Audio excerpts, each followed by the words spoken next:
Okay, so we're going to begin a very important topic tonight.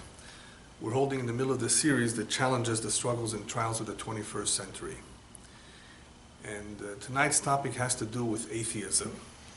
Atheism is related to faith, it's related to religion, and as a result of it being a very, very big topic, I decided to perhaps speak on faith and religions, the many religions in the world, separately.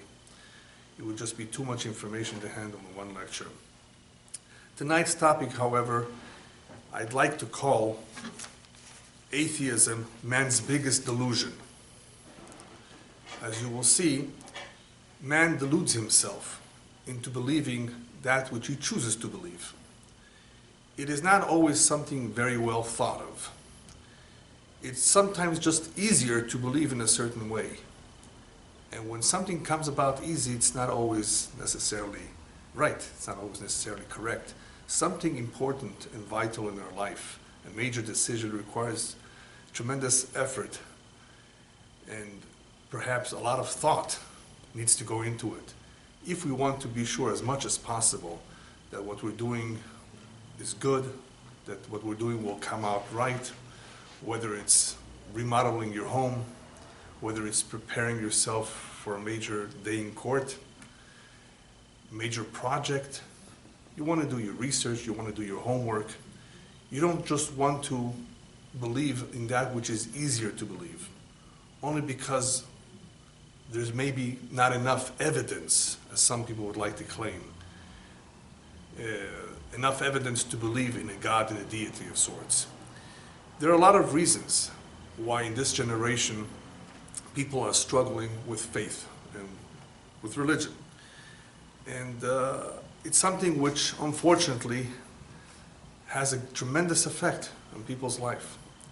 It is a well-known fact that if a home is a home where there are certain values that are held very, very strong, a home where there's a belief in a God, in a supreme being, a home where there is sanctity in the way the parents conduct themselves, in the teachings, in the morals. There's no doubt that such a home will be guided very differently than a home that is empty of these values. On this, perhaps there's no argument, even though you will have certain people make the claim that you could be a good person and you can have a nice home without being religious whatsoever. And I'm going to talk about that too. But there's no doubt that religion, if it's properly guided, we're not talking about extremism right now. Religion, faith in God, if it's properly guided, if it permeates every aspect of our life, can make a very big difference on the quality of life that we experience. We'll begin, as I did in the past lectures, to define what atheism is. One definition says that atheism is the rejection of belief in the existence of deities. Atheism says there are no gods, there's no supreme being, there's no creator to the world. I would prefer to call it the deliberate escape from reality.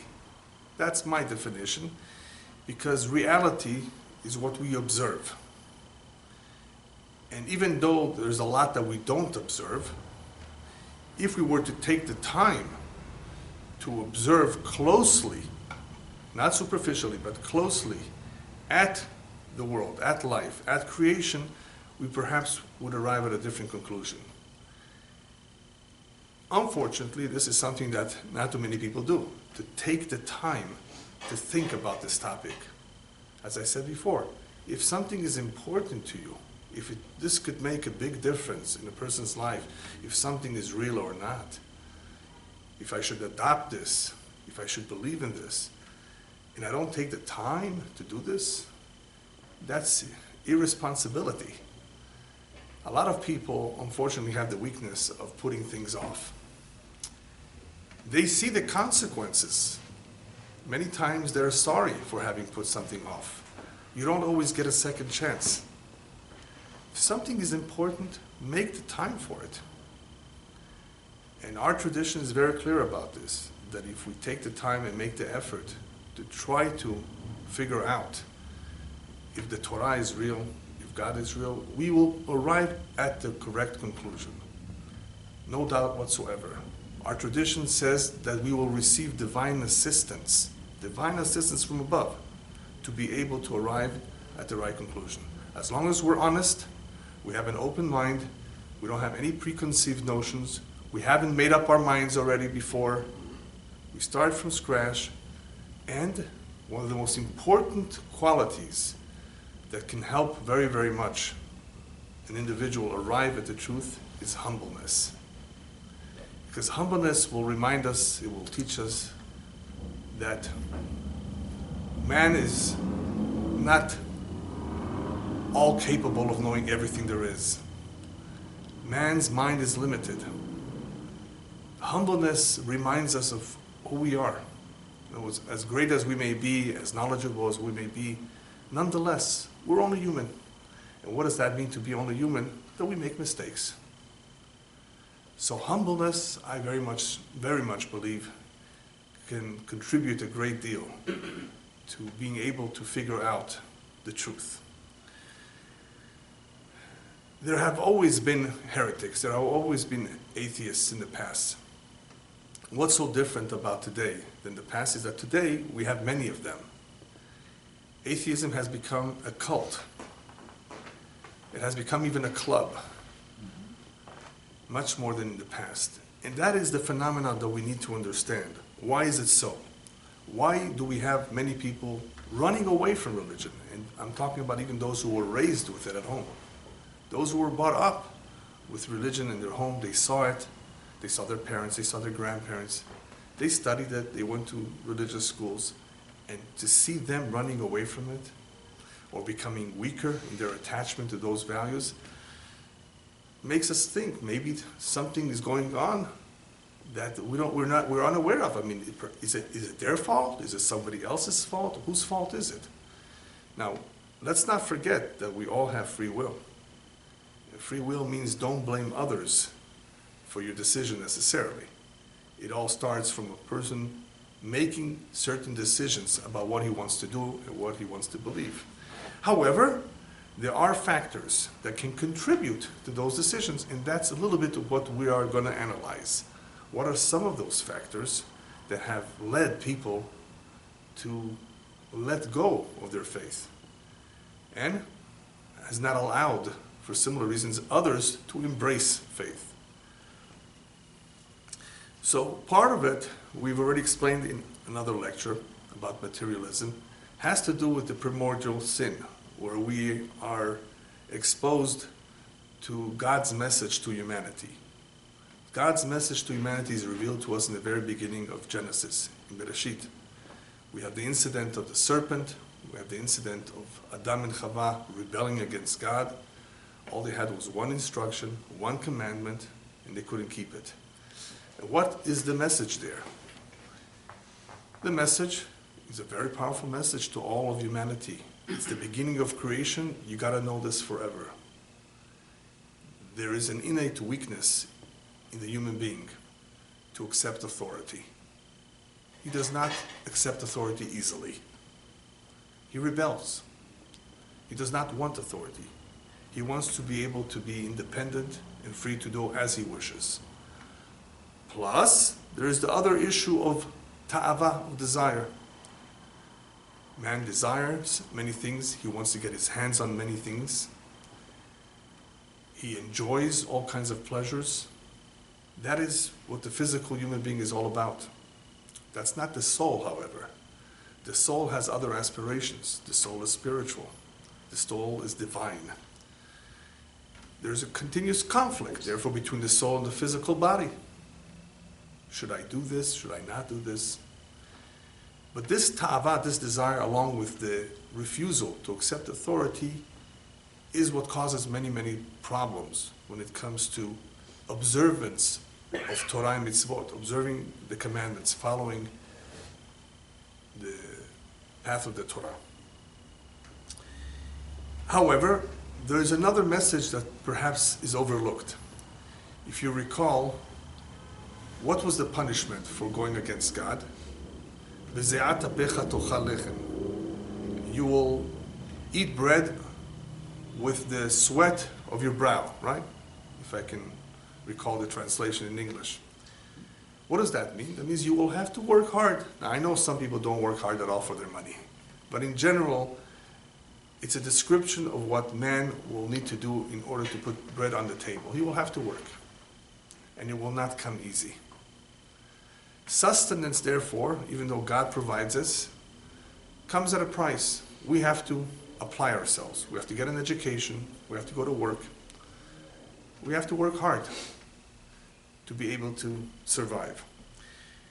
This is a message that not only will food be hard to get, not only will we have to work to be able to survive physically, emunah, faith in God, will also require us to be proactive. Emunah, faith, will not be something easy. It will not just be obvious to believe in God. It will require effort. So it's a very interesting idea here. Not everybody sees the connection.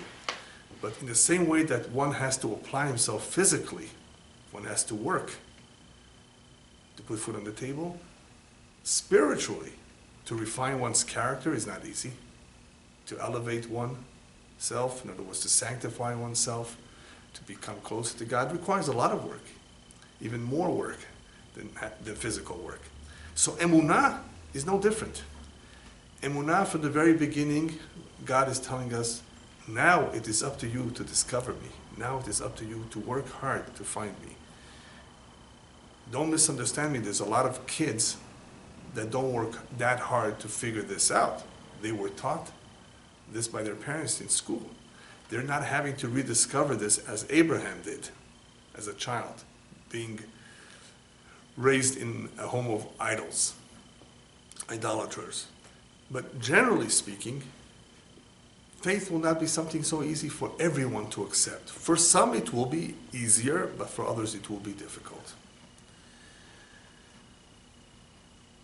The Chazon Ish, of blessed memory, says as follows, and this ties into what we just said, how one needs to strive to figure things out until they become clear. It says, emunah, the essence of emunah is not just to believe. It is the desire to discover the truth. The desire needs to be constant. There needs to be a desire, continuous desire to always want to know the truth, to always try to discover it. It's not just to believe, even though many believe blindly. It's very nice. It's very good. Sometimes, it's better to just believe and not to have any doubts. But real emunah, the real emunah involves much more than just belief. It involves the desire to know the truth. I'm not satisfied with what I know. I want to continue to know the truth. And that is why we have various opinions in Jewish philosophy that hold that a Jew should continuously reinforce his faith. Reinforce his faith by pondering the creation, perhaps by getting a closer look at things that he usually ignores. Things just like, animals and butterflies, flowers, plant life. Just anything. Get a closer look at this beautiful creation, at the design that one sees everywhere. Look at it, analyze it, and perhaps this will stimulate your emunah to greater heights by seeing these things, by not taking it for granted, by seeing how God overlooks, or oversees, I should say, all of creation and provides for everybody, for everything that he created. How his majesty fills the entire universe. There's so much that one can take a close look if you were to take the time and stop and think about these things. So this is an important idea that the Rabbi, the Chazon Ish, shares with us, is that with emunah one has to continuously strive to know the truth. Rabbis, however, tell us that this truth will be lacking in the end of days. It will be much harder to find out the truth. something that may have made sense to us in the past will not come as easy. In the end of days, it will be a bigger struggle. Why will the end of days be any different than the past? Rabbis tell us in the Gemara, it will be so difficult that ha'emet ne'ederet v'na'aset adarim adarim, truth will be lacking, and you will have many cults, many groups that will claim we have the truth. In other words, many more religions, many groups that will have their own beliefs and their own thoughts about what the truth is. In other words, somehow there will be more confusion, more doubt, and it will be more difficult to ascertain what the truth is. So as I said earlier, there are many factors that contribute to this. It's not just the difficulty in accepting authority. The situation is different in Judaism and in non-Jewish groups as well. I mean, this problem exists everywhere, but the situation is a little bit different. First of all, what happened in the past 200 years or so was that we've had an enlightenment movement, if you've heard of it. Nuat HaSkala, as it is called in Hebrew. A movement that very much emphasized free thinking. They came up with new philosophies, perhaps you can call it philosophies about life, just different ways of reforming what was standard in the past. A certain reformation, a certain change in the way people do things, in the way people live their lives. That was the Enlightenment. And it was something to do with the mind. It wasn't just that the physical body had certain desires that it wanted to fulfill. It was bright minds, great minds of people who came up with all kinds of innovative ideas somehow. And this innovation brought about a certain desire or interest to free oneself of what was the norm or what was the standard belief in the past. I think, and I think others as well have said the same thing, that there was a certain interest also in getting away from the church. The church exercised tremendous amount of power in the past. And today, they don't have that same power that they did in the past. But back then, that institution was extremely powerful. And they indoctrinated, of course, their beliefs in people, and people began to rebel against that indoctrination. The free thinking, or the movement to want to become, disattached from that institution, brought about a certain change in the way people believe. So that is just one factor, something that is obvious, something that one can actually go back to history and see where the change occurs and where the world went after that. There has been a tremendous increase in materialism. That is also obvious, an important factor that we've spoken about. An increase in materialism, which of course contributes to people wanting to lead a certain lifestyle that may not always be compatible with religion. We have the means today. It is a higher standard of living today. And as a result of that, it's just natural that a person would want to spend more time on himself, on enjoying himself, and not spend as much time trying to figure out what's the purpose or the meaning of life. So many people are being blinded by all this materialism and not being able to focus properly on what really matters, what's really important in life. There is a very important Zohar that sheds even more light on the end of days. The Zohar says as follows: in the year 600, in the 6th millennium, in other words, in the year 1840, which is, 175 years ago, right? At this point, at this junction, 1840, the gates of wisdom will open up. A fascinating Zohar. Now remember, the Zohar was written about 1700 years ago, give or take. And it's telling us the future, that in the year 1840, the Jewish year 5600, the gates of wisdom will open up. What does that mean? Well, if you look at 1840, around that time, you will notice a tremendous advancement or progress in technology. One thing after another. Whether it was photography, whether it was a locomotive, whether it was the immunization, right? Electricity, travel by plane later on. I mean, one by one. Tremendous change. Up until then, life was pretty much the same everywhere. A few minor changes occurred here and there. The printing press a few hundred years ago, eyeglasses, ammunition, right? Explosives and so forth. I mean, there were some changes, but these past few generations, we've seen incredible changes, major changes that have to do with chokhmah, with wisdom. The gates of wisdom have opened up. Now, what has this contributed? What has this done? Well, of course, it has made life a little bit easier. It has changed, however, the mindset of many people.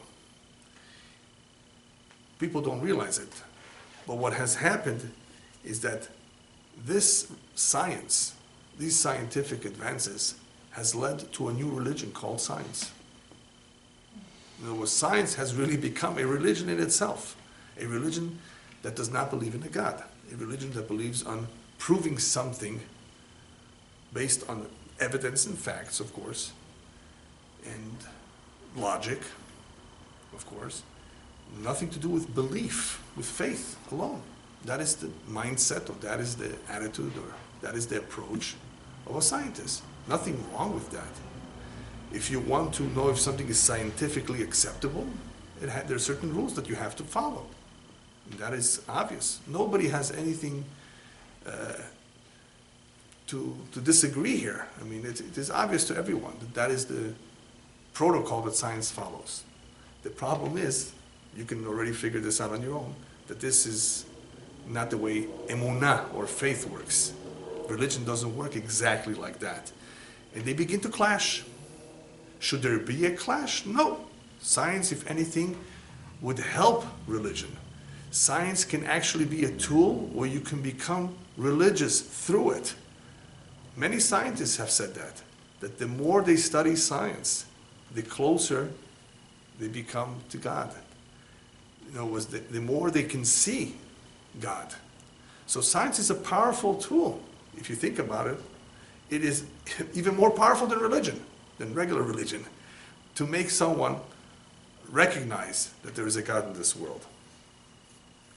On the other hand, where science failed is exactly what happened with the Nachash, with the serpent, with the story of the serpent, is that somehow it has a power to tempt, or to distract, or to mislead the individual, as it says there in the Torah and the Bible, V'item kelokim. If you eat from this fruit, you will be like angels.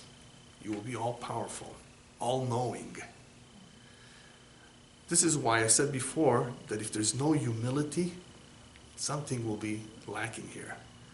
Science has taken man and enabled him to see, to know, and to do all kinds of things that were impossible in the past. He has become powerful. He has become knowledgeable. We're talking about the gates of wisdom having opened up.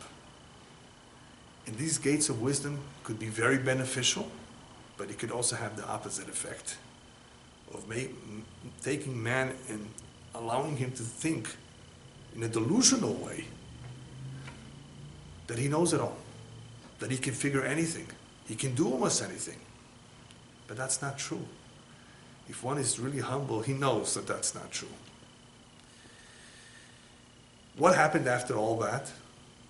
After the gates of wisdom opened up, you have children and future generations that are growing up in schools that are devoid of religious thinking, only science. If they had both, that would be great. but to have only the opinion of what scientists say and not what has been accepted throughout all the generations of the past, what our forefathers gave their lives for, what many non-Jews believed all along, what the greatest minds believed. To do away with that, they didn't know what they were talking about. They made up fairy tales. This is what you should believe. This is it. There's nothing else. What science has to say is what you should accept. Kids are growing up with that.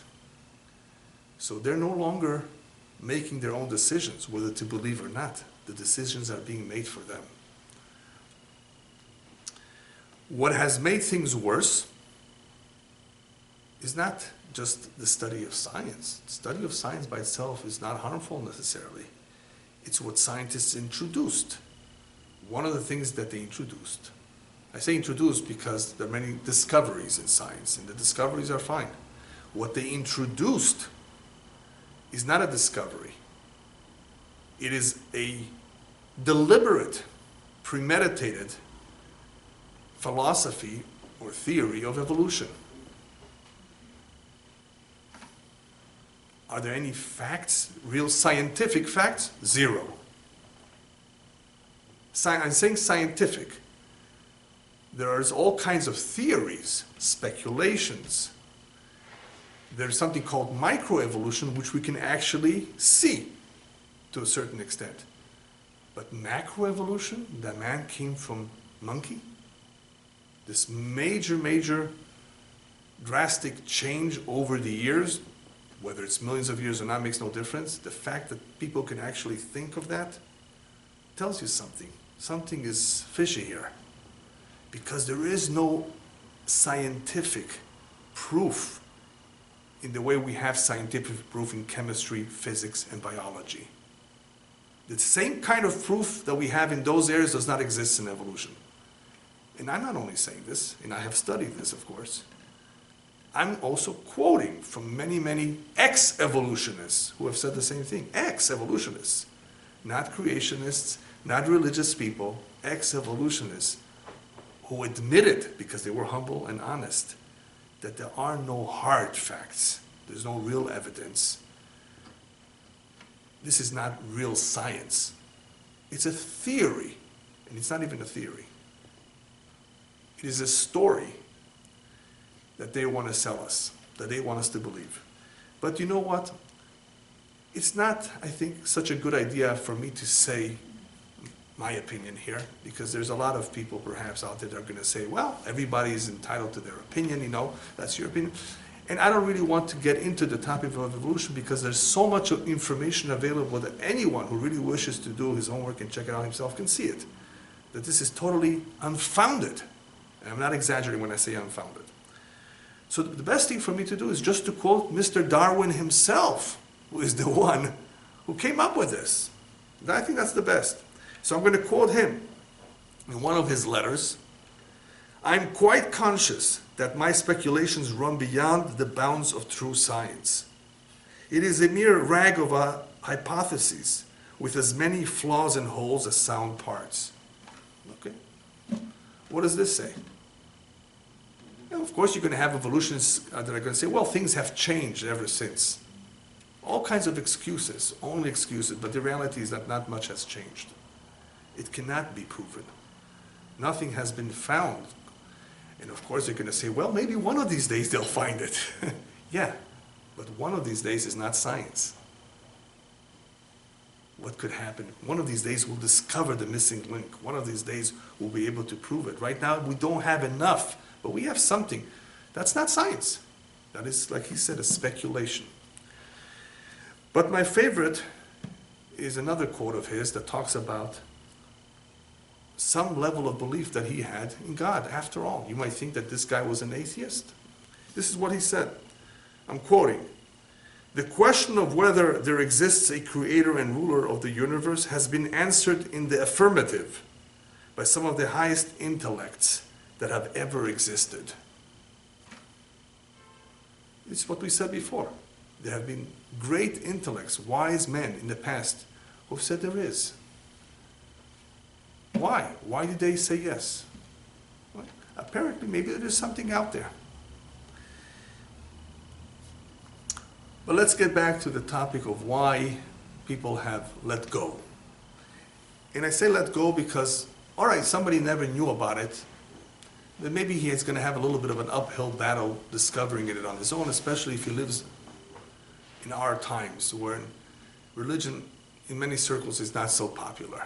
Science is more popular. Okay, so if he's trying to discover it on his own, he's going to have a struggle. But what about people who've had this in their life? Why did they let go? Why did they stop being religious? And I'm talking about Jews and non-Jews, both. There's a long list. There are many factors, as we said. Here are some. There are, unfortunately, kids who've had a childhood trauma. Something happened in their youth, in their childhood, whether it was at home or in school, whether it was with a teacher that they very much trusted. It could be many things.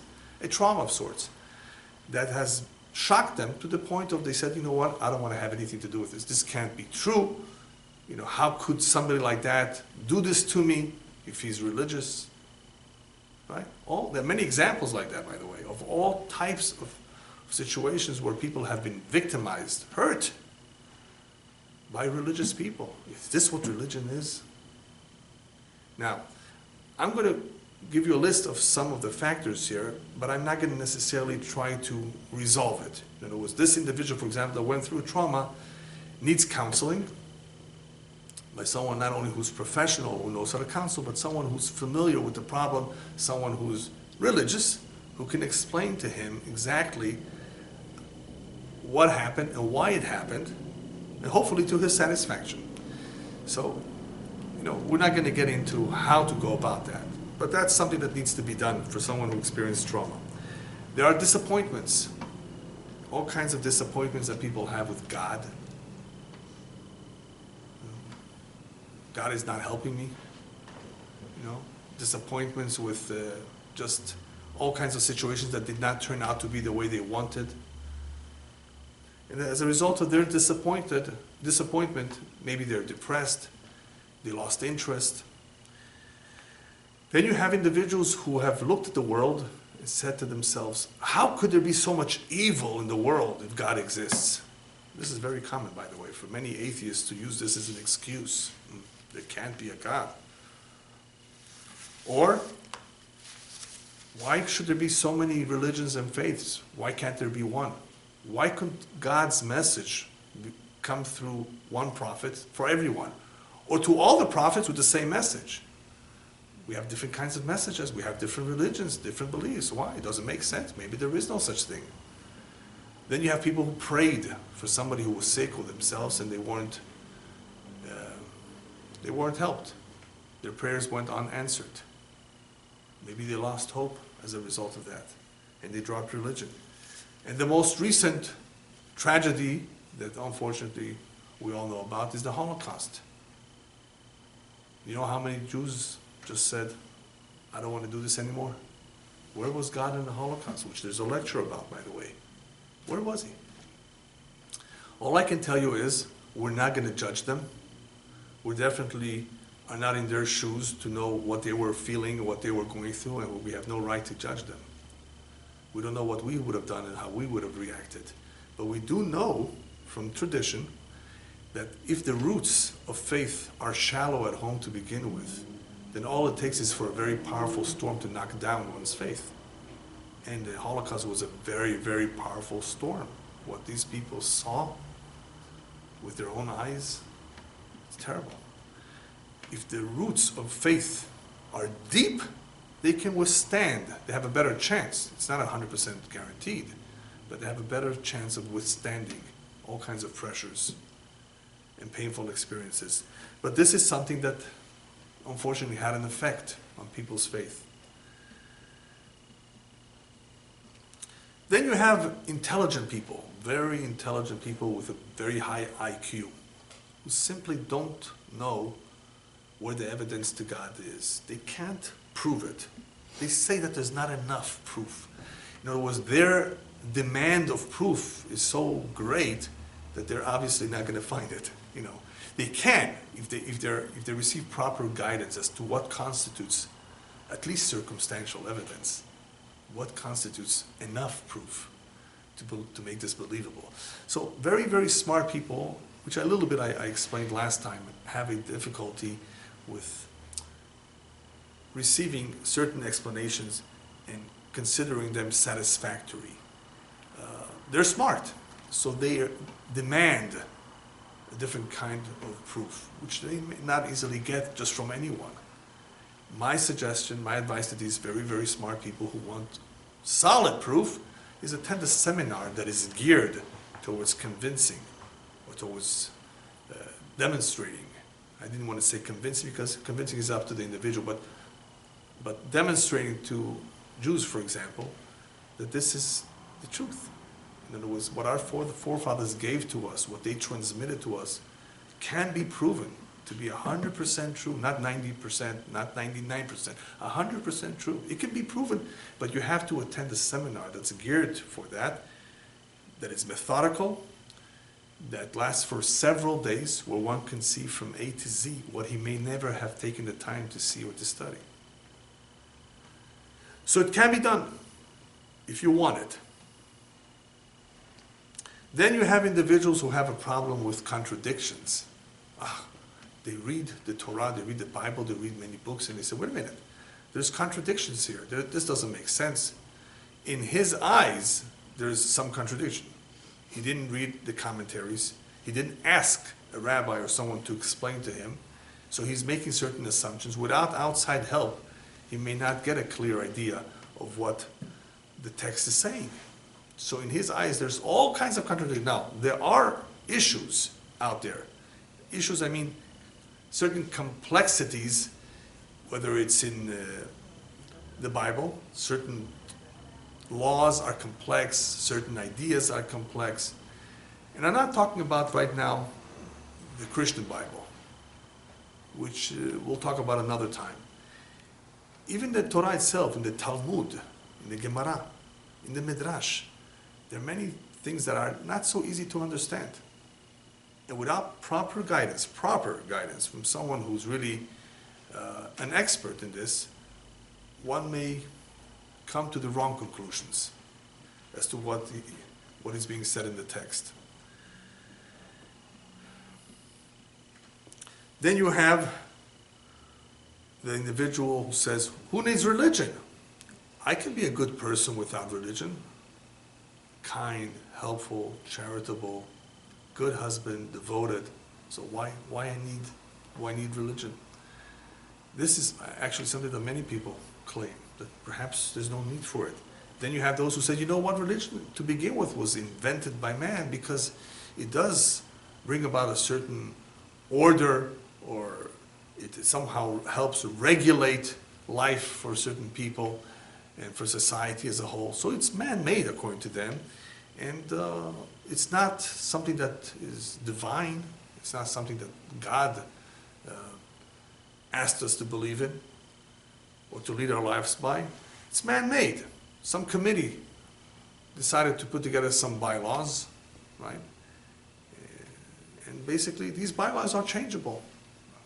For those who believe that the Torah is, for example, not divine, that's what they're going to believe, that Moses or some other committee put it together, and we need to change them because those laws were meant for years ago. They're no longer, in their mind, applicable today. So man, in his ingenious mind and creative mind, will come up with all kinds of excuses why not to follow it. And they don't even realize that this is all the advice or the ingenuity or the creativity of that serpent that we read about in the beginning of Bereshit. In the same way he convinced Adam and Chava back then, he's misleading you right now. He's using your imagination. He's using your trauma. He's using your personal experiences to basically counter what has been always accepted by great minds, by your parents and grandparents. What do you think, you're smarter than them? What's going on? Think for a moment. They actually were primitive? All of them, the greatest of minds, they were just primitive. They didn't know what they're talking about. Oh, they lied to you? It's a little bit of a stretch of the imagination, but that's what the human mind does if it's not humble. And forgets that it is capable of coming up with all kinds of ideas that are really not correct. They're just simply not correct. They're mistaken. And then you have those who say, wait a minute, there's so much war.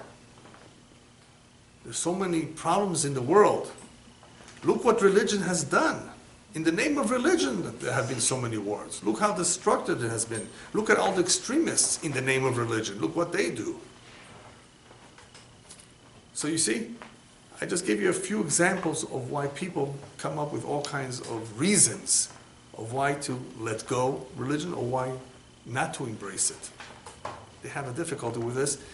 And what makes it more difficult is that they don't even ask the right people. They don't sit down and say, you know what, let's have an open conversation about this. I really want to be convinced. Instead of being an atheist, some people might say, I'm agnostic. Please, prove it to me. That's already a different attitude. But if a person says, I'm an atheist, that means he's already made up his mind. Pretty much. Don't confuse me with the facts. This is what I want to believe. But if a person is flexible, he's an agnostic, he says, you know what, I'd like to believe. This is something that my forefathers believed. They gave their lives for this. It was obvious to them somehow. I'd like to be convinced too. Can you convince me? Then, of course, this individual would have to go to the right people and the right sources to get that information that he needs. It wouldn't be fair to just leave him on his own not because he may turn to the wrong sources, but also he may never do it. He may get distracted. He may forget. After all, he's got to pay his bills. There are other more important things that he thinks are more important than trying to figure this out. So many people have doubts in their life. So many people have issues that they're not dealing with only because they don't make time for them. Why not make time for this? Speak to the right people. Let them present you with all the information and answer all your questions as much as possible. And then decide for yourself. Now we've come to the point of trying to figure out the psychology of the human being. Not so much as to reasons or factors that have contributed to atheism or to the detachment from tradition, but the psychology. And the psychology of the human being basically says like this. The human being is limited. Limited not only physically, he can't do everything that he would like to do. We can't fly like a bird. We don't have the vision of an eagle. We're limited. The mind is also limited. The mind cannot know everything there is to know. And the human being is also easily meshuchad. Meshuchad in English is bribed. You can easily bribe the human mind. The human being can easily be bribed. The human being can also imagine all kinds of things. He has a very, very strong imagination. And that is why the Torah, in considering the human being's abilities and weaknesses, the Torah warns us. Be very careful if you're a judge. You're a judge. What does that mean? You're smart. You hopefully can resolve issues. But be careful, even though you're smart and you know how to resolve an issue,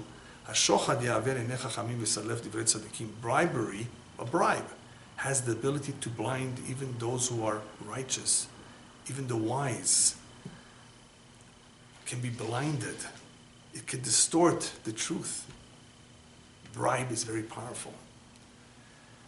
And as Rabbi Elyahu Kin said in one of his books, what this does is that it makes it difficult for the individual to find fault in another individual who has done him a favor. This other individual who he's judging has done him a favor, has given him a gift. You think you can actually find fault and ignore all his merits, in other words, and look away and just talk about the faults, in other words, and find him guilty, I mean, it's going to be very difficult to look away from those faults. So, imagine, Rabbi Dessler says, if it's difficult to overlook those faults, in other words, and to try to ascertain the truth with someone who gave you a gift, because we're blind to that. In other words, we're blind in seeing the truth about this particular case. The more so if this involves our own personal wishes. We have certain desires, we have certain personal interests. If one is blind towards someone else, the more so he will be blind to his own interests. If this goes against, if religion goes against my interest, I'm going to be blinded. I'm not necessarily going to accept it so easily. Look at what the Torah tells us about other people. You're judging others. The more so you have to be careful when it comes to your own personal interests. Perhaps you're being blinded and you're not seeing the truth. How does bias work? Bias, we have bias. So Rabbi Dessler continues to explain elsewhere that the thought, the machshava, the thought of an individual, how does it come about? It is formulated as a result of curiosity or of a certain desire or an interest in something, a topic, whatever. Since we have an interest, a thought is developed. So because thoughts develop as a result of an interest that we have to look into something or to do something, we have to be careful with those thoughts that pertain to ourselves, because there's a certain bias when something involves ourselves, in other words, when something affects ourselves. Here we're formulating a thought. We're thinking about something. A thought is something very powerful. That means we're into it. We're focused on it. Why are we focused on it? Because we have a desire. We have an interest in something. We want to do something. We're planning something. So we think about it. So this thought is dangerous. Because if it's a thought about something that affects me, if it's a thought that is personal, what will that thought do? It may not allow any additional thoughts to get in the way. Bias means that there's something there before. There's something apparently or potentially more powerful than what I want to introduce now. It's sitting there. It's a thought. Thought is not just a thought. I mean, a thought is something that we've shown a desire to formulate it. We're thinking about it. So there are people out there who are thinking about certain things that are important to them, and comes along religion, says, no, I don't want it to get in the way. I already have certain thoughts or certain beliefs that I've formulated. I have certain interests. There's a certain bias. And that bias is, of course, something that blinds people from accepting someone else's opinion, not even giving it a chance. So Rabbi Dessler continues to say like this: that's just a thought. Now let's look at observing something. Observing something is actually seeing it with your eyes, okay? Thoughts are powerful. Observing something is even more powerful. When you observe something, you see it, right? It leaves a much stronger impression in you than just thinking about something. Now, what's the problem with observing something? We see it superficially because we're only seeing it externally. We don't have X-ray vision, right? So when we see something, we're seeing it just externally. Nonetheless, we see something. That observation, however, is not so strong. It's not complete because it does not see the pnimiyut. Rabbi Dessler says when we see something, we're seeing the chitzoniyut. We're seeing the external part or aspect of it. We're not seeing the essence of it. We can't see the molecules. We don't see the atoms of it. We don't see the essence of what we're looking at. However, there are machines that can. X-ray machines, they can. So, What does that mean? It means that the human being, even though on his own does not have necessarily the best vision, or only usually looks at things externally, he still has the ability somewhere, somehow, to see something on a deeper level. That is through his soul. The physical eyes can only see so much. The soul, in conjunction with the heart, can penetrate a lot more than just a visual observation. I don't know how to say it in English so well, but in Portuguese there's a very good word that I don't know the definition of it in other languages, but it's called enxergar. In other words, I could see something visually, but I can't make out what it is. The closest word perhaps to that Portuguese word is to perceive, perception. I see it, but do I perceive it? Do I really see it, or I'm just looking at things, but I don't really make out or perceive the true nature of what I'm looking at. And nothing the soul of the person? No, we're talking about right now about religion, about faith. So we may see things, but we may not perceive properly what we're looking at. So Rabbi Dessa continues on to say that true emunah, true faith, is an awareness. It's observing something with one's heart. It's therefore a deeper observance of something, not just a superficial observance from the outside. And therefore, if this observance is real, it has to be free from any bias. Otherwise, it's not going to be a true awareness or a real perception of the essence of what I'm looking at. It will be superficial. No, you're not seeing the real person. Do you know this person? Oh, I see him. Nice looking person. What if I tell you he's rotten? I can't see that. Well, of course not. How are you going to see that? You got to live with a person. You got to work with a person to get to know him better. When we see something or someone, we don't really see everything about them. Right? And that is why Solomon tells us, be careful, be careful not to be misled by a woman's beauty or charm. It can mislead you. Right? Or as the rabbis tell us, Al tistakel bakankan, don't look at the jar. Look at what's inside. You know, it's more important what's inside the person, his character. Then outside he doesn't look that pleasant. I mean, pleasing. You know, good looking. You know, some people don't look that nice, but they could be very, very special. So the exteriors are misleading. That is what the Torah warns us. Don't make yourself an image of God. Besides the danger of idolatry, besides all the other explanations given about what's wrong with making an image, because God does not have an image, the idea behind not making a pesel, an image of God, is because you are giving God, or you are seeing him in a physical manner, in a very superficial, external way, instead of seeing him in the more deeper way. By making something that represents him, supposedly, you are making it very, very superficial. You are giving him the appearance or the likes of other things that you identify with or that you know of, and it's not true, because there's nothing like him. You are not allowed to therefore give him any physical appearance.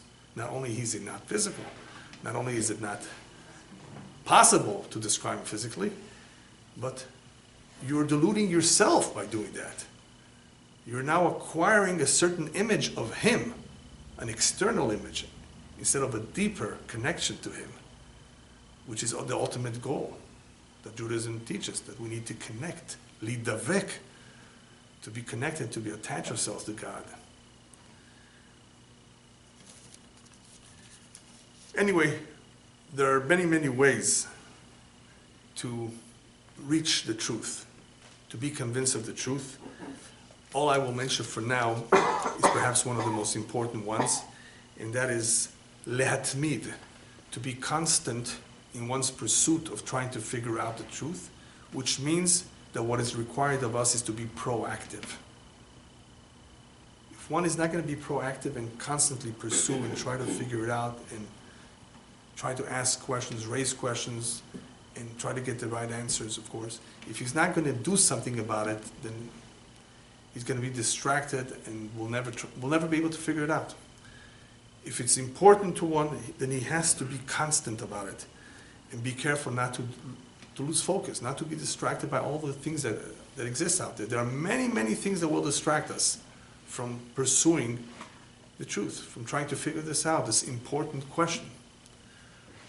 Therefore, one of the best favors anybody can do for himself, if he has any doubts, is to be constant in his pursuit of figuring out what emunah is and what's expected of him. I want to finish up with a very important saying by Nikola Tesla, who was an inventor, a great mind, who lived about 100 years ago, who says as follows: "The gift of mental power comes from God, divine being. And if we concentrate our minds on that truth, we become in tune with this great power." What's so special about this? What he just said, because it's pretty much what we've just said now. But the constant focus or being in tune with this. We have the gift of mental power for some reason. Why? Obviously, God gave this to us for a good reason. Not just to build this world, not just to make skyscrapers or get to the moon. This tremendous mental power, this is a gift from God to know Him. It enables us to get to know Him. That's what it is. I mean, we have a soul that is divine, that is a part of Him. But we are enclosed in a physical body.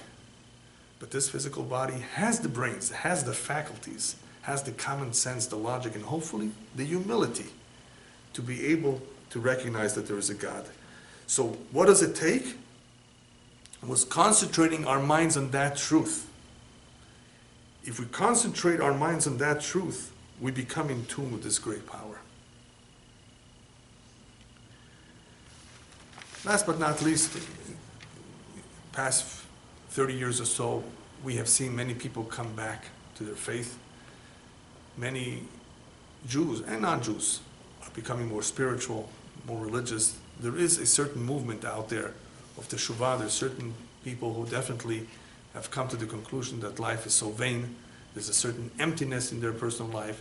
And perhaps they've given it a lot of thought. So a lot of people are coming back. A lot of people are becoming more and more religious.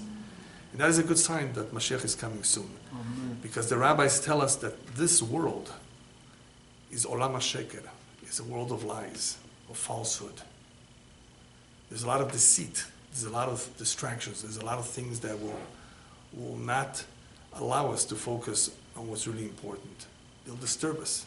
The Yetzer Hara, the evil inclination, that's his job. To interrupt you, to just distract you. So it's olam ha-sheker. You know, what you see is not always what you get. There are certain things out there that are not real. They're fake. But there are certain things that are real. And one of those, of course, is God. But it's up to us to discover. And, of course, it is our wish and our prayer that Mashiach will come soon, because when Mashiach comes, the truth will be revealed. Up until then, man will have this tremendous challenge. Very, very big struggle of trying to know what the truth is. There'll be a lot of confusion. A lot of confusion. All sorts of religions. All sorts of philosophies. People will have all kinds of personal experiences and doubts. This is olam ha-sheker. It's not easy, as we said before. I didn't say it's easy, but it's possible. And God willing, when Mashiach comes, B'ezrat Hashem, it will be obvious to everyone. Amen. Amen.